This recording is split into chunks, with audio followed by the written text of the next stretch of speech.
So far, we've been discussing light. We've learned that God is light, and with his light, he ordered the world. We learned that God puts darkness in a bounded space, but man invited darkness back by choosing to rebel against God and God's light. And so darkness is in the human experience. In this last teachings, we've been speaking about Babylon, a system that is not just a city, but any system that goes about, choosing to create evil outside of God or to create good and evil outside of God, consolidating power, oppressing the weak. Any system that does that is Babylon. And we've been learning about how we should be light in Babylon. Don't forget to join us in the rest of the series. We're going to talk about what Babylon really means and how you should be light in different aspects of your life to stand out, to spread, and to transform. God bless you. Okay, so today we learned about archetype. So these are like historical events or patterns that become repeated, and later biblical authors use them to predict future events or events that are happening in the time. We also learned about the day of the Lord.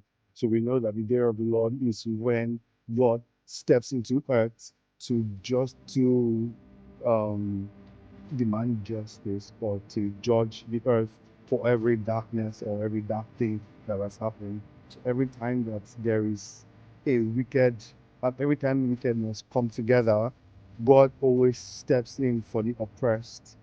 Thank you. I learned that Babylon is darkness with a structure. It is the biblical image used to represent darkness. There are some ways we can use to identify Babylon in today's times.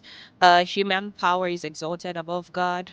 The second is progress is detached from righteousness. The third is security built from oppression. The fourth is violence described as necessity. And the last one is pride justified as wisdom. Hi everyone.